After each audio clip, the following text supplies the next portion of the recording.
ਸਤਿ ਸ਼੍ਰੀ ਅਕਾਲ, ਨਮਸਕਾਰ ਤੇ ਆਦਾਬ। ਮੈਂ ਹਾਂ ਹਰਜਿੰਦ ਕੌਰ ਮੰਗੜ ਤੇ ਤੁਸੀਂ ਦੇਖ ਰਹੇ ਹੋ ਡੋਜ਼ ਟੀਵੀ। ਸਵਾਗਤ ਕਰਦੇ ਹਾਂ ਜੀ ਤੁਹਾਡਾ ਸਾਰਿਆਂ ਦਾ ਪ੍ਰੋਗਰਾਮ ਸਫਰ ਇੰਡੀਆ ਟੂ ਆਸਟ੍ਰੇਲੀਆ। ਮੇਰੇ ਨਾਲ ਮੇਰੇ ਮਹਿਮਾਨ ਜੁੜ ਚੁੱਕੇ ਨੇ ਤੇ ਕਰਾਉਣੇ ਆ ਜੀ ਉਹਨਾਂ ਦਾ ਤੁਹਾਡੇ ਨਾਲ ਵਾਰਤਾਲਾਪ। ਸੁਰਜੀਤ ਸੰਧੂ ਜੀ, ਬਹੁਤ ਬਹੁਤ ਸਵਾਗਤ ਹੈ ਜੀ ਤੁਹਾਡਾ ਸਾਡੇ ਪ੍ਰੋਗਰਾਮ ਦੇ ਵਿੱਚ। ਬਹੁਤ ਧੰਨਵਾਦ ਹਰਜਿੰਦਰ ਕੌਰ ਮੰਗੜ ਜੀ ਤੇ ਸਾਰੀ ਇੰਡੋਜ਼ ਟੀਵੀ ਦਾ ਤਹਿ ਦਿਲੋਂ ਧੰਨਵਾਦ ਕਰਦਾ ਹਾਂ। ਸੰਧੂ ਸਾਰੇ ਸੰਧੂ ਪਰਿਵਾਰ ਵੱਲੋਂ ਹਰਜੀਤ ਸੰਧੂ ਜੀ, ਤੁਹਾਡਾ ਵੀ ਸਵਾਗਤ ਹੈ ਜੀ। ਤੇ ਤੁਹਾਡੇ ਲਾਲ ਦੋ ਆਏ ਨੇ ਜੀ ਨਾਲ, ਸੁਖਮਨ ਤੇ ਅਸ਼ਮੀਤ, ਤੁਹਾਡਾ ਵੀ ਸਵਾਗਤ ਹੈ ਜੀ। ਅੱਛਾ ਜੀ, ਬੜਾ ਵਧੀਆ ਲੱਗ ਰਿਹਾ। ਇੱਕ ਤਾਂ ਤੁਸੀਂ ਮੈਚਿੰਗ ਬਹੁਤ ਸੋਹਣੀ ਕੀਤੀ ਹੈ, ਯੈਲੋ ਯੈਲੋ ਬਣੇ ਹੋ ਤੁਸੀਂ, ਸਰੋਂ ਦੇ ਫੁੱਲ ਵਾਂਗੂ ਬਣੇ ਹੋ। ਸੰਧੂਆਂ ਦੀ ਬਖਸ਼ਿਸ਼ ਹੀ ਹੈ ਜੀ। ਅੱਛਾ ਜੀ, ਓਕੇ, ਬਹੁਤ ਵਧੀਆ ਲੱਗ ਰਿਹਾ ਕਿਉਂਕਿ ਜਦੋਂ ਵੀ ਇੰਟਰਵਿਊ ਕਰਦੇ ਆ ਤਾਂ ਕਪਲ ਹੀ ਹੁੰਦੇ ਆ, ਕਦੇ ਕਦਾਈ ਬੱਚੇ ਆ ਜਾਂਦੇ ਨੇ, ਪਰ ਤੁਹਾਡੇ ਅੱਜ ਵੱਡੇ ਬੱਚੇ ਨੇ ਨਾਲ ਆਏ ਨੇ, ਬਹੁਤ ਵਧੀਆ। ਤੇ ਤੁਸੀਂ ਬਹੁਤ ਸੋਹਣਾ ਇਨੀਸ਼ੀਏਟਿਵ ਲੈ ਰਹੇ ਹੋ। ਮੈਂ ਦੇਖ ਰਹੀ ਹਾਂ ਕਿ ਬੁੱਕ ਵੀ ਰੱਖੀ ਹੋਈ ਹੈ ਤੁਸੀਂ, ਜਿਨ੍ਹਾਂ ਦੇ ਬਾਰੇ ਆਪਾਂ ਗੱਲਾਂ ਬਾਤਾਂ ਕਰਾਂਗੇ। ਹਾਂਜੀ, ਜਿਵੇਂ ਕਿ ਸਾਡੇ ਪ੍ਰੋਗਰਾਮ ਦਾ ਨਾਮ ਹੈ ਜੀ ਸਫਰ। ਸਫਰ ਜੀ, ਅਸੀਂ ਤੁਹਾਨੂੰ ਪੁੱਛਣਾ ਚਾਹਾਂਗੇ ਕਿ ਪੰਜਾਬ ਤੋਂ ਤੁਸੀਂ ਕਿੱਥੋਂ ਆ? ਪੰਜਾਬ ਤੋਂ ਮੇਰਾ ਪਿੰਡ ਅਜੀਤਵਾਲ ਹੈ ਜੀ, ਜ਼ਿਲ੍ਹਾ ਮੋਗਾ, ਜਗਰਾਓਂ ਲੁਧਿਆਣਾ ਰੋਡ ਦੇ ਉੱਤੇ ਸਥਿਤ ਬਹੁਤ ਵੱਡਾ ਪਿੰਡ, ਤੇ ਉੱਥੋਂ ਦਾ ਮੈਂ ਰਹਿਣ ਵਾਲਾ ਜੀ। ਅੱਛਾ ਜੀ, ਹਾਂਜੀ। ਤੇ ਤੁਸੀਂ? ਮੇਰਾ ਪੇਕੇ ਪਿੰਡ ਜੀ ਘੋਲੀਆ ਕਲਾਂ, ਮੋਗੇ ਜ਼ਿਲ੍ਹੇ ਦੇ ਵਿੱਚ ਹੀ ਹੁੰਦਾ ਜੀ। ਘੋਲੀਆ ਚੜਕ, ਮਤਲਬ ਚੜਕ ਦੇ ਨਾਲ ਆ ਪਿੰਡ ਦੇ। ਹਾਂਜੀ, ਤੇ ਸਹੁਰੇ ਮੇਰੇ ਵੀ ਅਜੀਤ ਵਾਲੀ ਹੋਰ। ਅੱਛਾ, ਸਹੁਰੇ ਇੱਕੋ ਹੀ ਥਾਂ ਨਹੀਂ? ਓਕੇ, ਠੀਕ ਹੈ। ਉਹਨਾਂ ਦੇ ਸਹੁਰੇ ਮੇਰੇ ਪਿੰਡ, ਮੇਰੇ ਸਹੁਰੇ ਉਹਨਾਂ ਦੇ ਪਿੰਡ। ਓਕੇ, ਤੁਹਾਡੇ ਪੇਕੇ ਨੇ, ਬਿਲਕੁਲ ਕਿਹਾ ਜਾ ਸਕਦਾ। ਅੱਛਾ, ਤੁਹਾਡੀ ਸਟੱਡੀ ਕਿੰਨੇ ਤੱਕ ਹੋਈ ਤੇ ਕਿੱਥੇ ਕੀਤੀ ਹੈ ਤੁਸੀਂ? ਮੈਂ +2 ਕੀਤੀ ਹੈ ਜੀ। ਅੱਛਾ, ਹਾਂਜੀ। ਓਕੇ, ਕਿੱਥੇ ਪੜ੍ਹੇ ਹੋ? ਮੈਂ ਗੁਰੂ ਨਾਨਕ ਕਾਲਜ ਮੋਗੇ ਦੇ ਵਿੱਚ। ਹਾਂਜੀ। ਤੇ ਤੁਸੀਂ? ਮੈਂ ਜੀ BA ਕੀਤੀ ਆ ਗੁਰੂ ਨਾਨਕ ਕਾਲਜ ਮੋਗਾ ਤੋਂ ਹੀ। ਉਸ ਤੋਂ ਪਹਿਲਾਂ ਮੈਂ +2 ਤੇ ਫਸਟ ਈਅਰ BA ਦਾ ਮੈਂ ਕੀਤਾ ਸੀ ਬਾਬਾ ਲక్ష్ਮੀ ਸਿੱਧ ਕਾਲਜ ਮੱਲੀਆਂ ਵਾਲਾ। ਅੱਛਾ। ਤੇ ਫਿਰ ਮੋਗੇ ਗੁਰੂ ਨਾਨਕ ਕਾਲਜ ਮੋਗਾ ਤੋਂ ਮੈਂ ਕੀਤੀ ਸੀ BA ਸੈਕੰਡ ਈਅਰ ਤੇ BA ਫਾਈਨਲ। ਓਕੇ। ਉਸ ਤੋਂ ਬਾਅਦ ਮੈਂ MA economics government Barjindra college Faridkot ਤੋਂ ਕੀਤੀ 2 ਸਾਲ ਉੱਥੇ। ਹਾਂਜੀ। ਉਸ ਤੋਂ ਬਾਅਦ ਮੈਂ ਆਪਣੇ ਪਿੰਡ ਹੀ, ਮੇਰੇ ਟੀਚਰ ਸੀਗੇ, ਮਤਲਬ ਉਹ ਡਰਾਇੰਗ ਟੀਚਰ ਸੀ ਸਾਡੇ ਜੀ, ਅਮਰਜੀਤ ਕੌਰ ਜੀ, ਤੇ ਉਹਨਾਂ ਦਾ ਸਕੂਲ ਖੋਲ੍ਹਿਆ ਸੀ ਗੁਰੂ ਨਾਨਕ ਪਬਲਿਕ ਸਕੂਲ ਘੋਲੀਆ ਕਲਾਂ, ਉੱਥੇ ਮੈਂ ਪੜ੍ਹਾਇਆ। ਉਸ ਤੋਂ ਬਾਅਦ ਫਿਰ ਮੈਂ B.Ed ਦੇ ਵਿੱਚ ਮੇਰੀ ਸਿਲੈਕਸ਼ਨ ਹੋ ਗਈ ਸੀ ਤੇ 2004 ਦੇ ਵਿੱਚ ਮੈਂ B.Ed ਸਟਾਰਟ ਕੀਤੀ ਜੀ। ਫਿਰ B.Ed ਕਰਕੇ ਉਸ ਤੋਂ ਬਾਅਦ ਮੈਂ MA ਪੰਜਾਬੀ, ਮਤਲਬ ਘਰ ਬੈਠ ਕੇ ਮੈਂ ਤਿਆਰੀ ਕੀਤੀ ਤੇ ਪੇਪਰ ਦਿੱਤੇ ਸੀ। ਕੀ ਬਾਤ ਹੈ ਜੀ, ਤੁਸੀਂ ਤਾਂ ਬੜੇ ਹਾਈਲੀ ਐਜੂਕੇਟਿਡ ਹੋ। ਤੇ ਭਾਈ ਤੁਸੀਂ 12ਵੀਂ ਤੋਂ ਬਾਅਦ ਫਿਰ ਕੀ ਕੀਤਾ? ਖੇਤੀ ਕਰਦੇ ਸੀ? ਹਾਂਜੀ। ਓਕੇ। ਕਿਉਂਕਿ ਸ਼ੌਂਕ ਜ਼ਿਆਦਾ ਸੀ ਖੇਤੀਬਾੜੀ ਦਾ, ਡਰਾਈਵਰੀ ਜ਼ਿਆਦਾ ਸ਼ੌਂਕ ਸੀਗਾ, ਤੇ ਬਸ ਗਾਂ ਪੜ੍ਹਨ ਦਾ ਸਬੱਬ ਹੀ ਨਹੀਂ ਮਿਲਿਆ। ਹਾਂਜੀ, ਬਸ ਇੱਕ ਦਿਲ ਦੀ ਤਮੰਨਾ ਸੀ ਵੀ ਫੋਰਨ ਕੰਟਰੀ ਜਾਣਾ, ਉੱਥੇ ਸੈਟਲ ਹੋਣਾ। ਤੇ 2003 ਦੇ ਵਿੱਚ 4 ਦੇ ਵਿੱਚ ਸਾਡਾ ਜਾਣੀ ਕਿ ਵੀ ਮੰਗਣਾ ਹੋ ਗਿਆ ਸੀਗਾ। ਓਕੇ। ਤੇ ਮੈਰਿਜ ਤੋਂ 2004 ਸਾਡੀ ਮੈਰਿਜ ਹੋ ਗਈ ਸੀ, ਤੇ 2008 'ਚ ਅਸੀਂ ਅਪਲਾਈ ਕਰਤਾ ਆਸਟ੍ਰੇਲੀਆ ਦਾ। ਹਾਂਜੀ, 9 'ਚ ਇੱਥੇ ਆ ਗਏ ਸੀ। ਓਕੇ। ਹਾਂਜੀ। ਤੇ 2009 ਦੇ ਵਿੱਚ ਤੁਸੀਂ ਇੱਥੇ ਆਏ? ਇੱਥੇ ਆਏ। ਓਕੇ। ਉਦੋਂ ਮਤਲਬ ਕਿ ਤੁਹਾਡਾ ਵਿਆਹ ਹੋ ਚੁੱਕਿਆ ਸੀ? ਹਾਂਜੀ, 4 'ਚ ਹੋ ਗਿਆ ਸੀਗਾ ਤੇ 7 'ਚ ਮੈਂ ਨਾਲ ਦੀ ਨਾਲ B.Ed ਕਰ ਰਹੀ ਸੀ। ਹਾਂਜੀ। ਅੱਛਾ, ਸੁਖਮਨ। ਹਾਂਜੀ। ਓਕੇ। ਜਦੋਂ ਨਾਲ ਆਇਆ ਸੀ ਪਹਿਲੀ ਵਾਰ। ਦੈਟ ਮੀਨਸ ਤੁਹਾਡਾ ਛੋਟਾ ਬੱਚਾ ਜਿਹੜਾ ਇੱਥੇ ਪੈਦਾ ਹੋਇਆ? ਹਾਂਜੀ, ਇਹ 10 'ਚ ਹੋਇਆ ਸੀ ਇੱਥੇ। 2010 ਉਦੋਂ ਦੇ ਸਟੂਡੈਂਟ ਹੀ ਸੀ। ਅੱਛਾ, ਠੀਕ ਹੈ। ਤੇ ਜਦੋਂ ਇੱਥੇ ਆਸਟ੍ਰੇਲੀਆ ਆਏ ਸੀ 2009 ਦੇ ਵਿੱਚ, ਕਿਹੋ ਜਿਹੇ ਹਾਲਾਤ ਸੀ ਤੇ ਕਿਹੋ ਜਿਹੀ ਤੁਸੀਂ ਸਟਰਗਲ ਕੀਤੀ ਆ ਕੇ? ਜਦੋਂ ਆਪਾਂ ਸੋਚਦੇ ਹੁੰਨੇ ਆ ਇੰਡੀਆ ਫੋਰਨ ਕੰਟਰੀਆਂ ਬਾਰੇ, ਜਦੋਂ ਬਿਲਕੁਲ ਉਸ ਦੇ ਉਲਟ ਹੋਵੇ ਤਾਂ ਇੱਕ ਵਾਰ ਧੱਕਾ ਜ਼ਰੂਰ ਲੱਗਦਾ ਜੀ। ਕਿਉਂਕਿ ਸਾਡੇ ਜਿਹੜੀ ਮਾਨਸਿਕਤਾ ਉੱਥੇ ਸਾਰਿਆਂ ਦੀ ਸਿਰਫ ਜਹਾਜ਼ ਚੜ੍ਹਨ ਤੱਕ ਹੀ ਹੈ। ਅਸੀਂ ਜਹਾਜ਼ ਤੋਂ ਉਤਰਨ ਦੀ ਅਗਲੀ ਜ਼ਿੰਦਗੀ ਬਾਰੇ ਕਦੇ ਨਹੀਂ, ਕਿਸੇ ਨੇ ਨਹੀਂ ਸੋਚਿਆ। ਜੇ ਸੋਚੀਏ ਸ਼ਾਇਦ ਅਸੀਂ ਆਪਦੇ ਕੋਈ ਕਾਰੋਬਾਰ ਨਿੱਕਾ ਮੋਟਾ ਕਰਕੇ ਉੱਥੇ ਸੈੱਟ ਹੋ ਜਾਈਏ। ਹਾਂਜੀ। ਕਿਉਂਕਿ ਕਈ ਮੁਸ਼ਕਲਾਂ ਦਾ ਸਾਹਮਣਾ ਕਰਨਾ ਪੈਂਦਾ, ਹਰੇਕ ਨੂੰ ਕਰਨਾ ਪੈਂਦਾ। ਆਪਾਂ ਸਟੱਡੀ ਵੀਜ਼ਾ ਲੈਂਦੇ ਆ, ਚੜ੍ਹ ਜਾਂਦੇ ਆ, ਗਾਂਹ ਜਾ ਕੇ ਕੋਈ ਤੁਹਾਨੂੰ ਸਾਂਭਣ ਵਾਲਾ ਹੁੰਦਾ, ਕੋਈ ਨਹੀਂ ਹੁੰਦਾ। ਤੁਸੀਂ ਕਿਵੇਂ ਰਹਿਣਾ ਕਰਨਾ, ਗਾਂਹ ਤੁਹਾਡੀ ਜੌਬ 'ਤੇ ਡਿਪੈਂਡ ਆ, ਤੁਹਾਡਾ ਜੌਬ ਮਿਲਣੀ ਹੈ ਜਾਂ ਨਹੀਂ ਮਿਲਣੀ, 100 ਟੈਨਸ਼ਨਾਂ। ਫਿਰ ਸਟੱਡੀ ਦੀ ਟੈਨਸ਼ਨ, ਫਿਰ ਜਿਹੜਾ ਜਿੰਨੀ ਕਮਾਈ ਆ ਉਹਦੇ ਵਿੱਚੋਂ ਤੁਸੀਂ ਆਪਦੀ ਫੀਸ ਵੀ ਕੱਢਣੀ ਆ, ਫਿਰ ਤੁਸੀਂ ਆਪਦਾ ਰੈਂਟ ਵੀ ਦੇਣਾ, ਫਿਰ ਖਾਣ ਪੀਣ ਦਾ ਵੀ ਰੱਖਣਾ, ਫਿਰ ਪਿੱਛੇ ਵੀ ਧਿਆਨ ਰੱਖਣਾ। ਤੇ ਉਹ ਸਾਰਾ ਕੁਛ ਮੈਂ ਕਹਿੰਦਾ ਨਵੇਂ ਸਟੂਡੈਂਟ 'ਤੇ ਬਹੁਤ ਜ਼ਿਆਦਾ ਪ੍ਰੈਸ਼ਰ ਪੈ ਜਾਂਦਾ। ਪਰ ਮੈਂ ਸਾਰੇ ਆਪਣੇ ਪੰਜਾਬੀ ਭਾਈਚਾਰੇ ਨੂੰ ਸਲੂਟ ਕਰਦਾ, ਮਿਹਨਤੀ ਮੁੰਡਿਆਂ ਨੂੰ, ਮਿਹਨਤੀ ਕੁੜੀਆਂ ਨੂੰ, ਸਾਰੇ ਭੈਣਾਂ ਭਰਾਵਾਂ ਨੂੰ ਜਿਨ੍ਹਾਂ ਨੇ ਬੜੀ ਸ਼ਿੱਦਤ ਨਾਲ ਜਿਹੜੀ ਦਿਲ ਦੀ ਤਮੰਨਾ ਸੀ ਆਪਦੀ ਵੀ ਪੂਰੀ ਕੀਤੀ ਤੇ ਪਿੱਛੇ ਮਾਪਿਆਂ ਦੀ ਵੀ ਕੀਤੀ। ਜੀ ਬਿਲਕੁਲ। ਖਾਸ ਕਰ ਆਸਟ੍ਰੇਲੀਆ ਦੇ ਵਿੱਚ, ਆਸਟ੍ਰੇਲੀਆ, ਕੈਨੇਡਾ, ਨਿਊਜ਼ੀਲੈਂਡ, ਕਿਸੇ ਵੀ ਕੰਟਰੀ ਦੇ ਵਿੱਚ ਸਟੂਡੈਂਟ ਜਾਂਦੇ ਆ ਤੇ ਬਹੁਤ ਮਿਹਨਤੀ ਆ ਤੇ ਪੱਕੇ ਹੋ ਕੇ ਵੀ ਦਿਖਾਇਆ ਉਹਨਾਂ ਨੇ ਤੇ ਆਪਣੇ ਦਮ ਤੇ ਪੱਕੇ ਹੋਏ ਜੀ, ਆ successful ਵੀ ਹੋ ਕੇ ਦਿਖਾਇਆ। ਬਿਲਕੁਲ। ਤੇ ਉਹਨਾਂ ਨਾਲ ਨਵੇਂ ਜਨਰੇਸ਼ਨ ਨੂੰ ਵੀ ਬਹੁਤ ਹੌਸਲਾ ਮਿਲਦਾ। ਜੀ ਜੀ। ਉਹਦੇ ਪਿੱਛੇ ਕਾਰਨ ਕਿ ਇਸੇ ਤੁਸੀਂ ਮਿਹਨਤ ਨਾ ਕਰਕੇ ਛੱਡੋ। ਆਪਾਂ ਨੇ ਪ੍ਰੋਗਰਾਮ ਸ਼ੁਰੂ ਕੀਤਾ ਹੈ ਹਾਂਜੀ, ਸਫਰ, ਤਾਂ ਕਿ ਹਾਂਜੀ, ਜਿਹੜਾ ਤੁਸੀਂ ਸਫ਼ਰ। ਸੰਘਰਸ਼ ਕੀਤਾ ਹੈ ਇੰਨਾ ਹਨਾ ਇੰਡੀਆ ਹਾਂਜੀ, ਤੋਂ ਆਸਟ੍ਰੇਲੀਆ ਹਾਂਜੀ, ਤੱਕ ਦਾ ਆ ਹਾਂਜੀ, ਕੇ ਹਾਂਜੀ। ਤੁਸੀਂ ਉਹਦੇ ਬਾਰੇ ਦੱਸੋ ਤੇ ਹੁਣ ਤੁਸੀਂ ਸਫਲ ਹੋ ਚੁੱਕੇ ਆ। ਲੋਕਾਂ ਨੂੰ ਮੋਟੀਵੇਸ਼ਨ, ਜਿਹੜੇ ਬਿਲਕੁਲ, ਬਿਲਕੁਲ ਯੰਗ ਚਾਹੀਦਾ, ਜਨਰੇਸ਼ਨ ਹਾਂਜੀ। ਆਉਂਦੀ ਆ ਨਾ ਉਹਨਾਂ ਲਈ ਇੱਕ ਤੁਸੀਂ ਮੋਟੀਵੇਸ਼ਨ ਹੋ। ਹਾਂਜੀ। ਜਦੋਂ ਆਪਾਂ ਨਹੀਂ ਆਉਂਦੇ ਉਦੋਂ ਆਪਣੇ ਅੰਦਰ ਧੜਕੂ ਹੁੰਦਾ ਵੀ ਪਤਾ ਨਹੀਂ ਕੌਣ ਸਾਂਭੂਗਾ ਕੌਣ ਨਹੀਂ।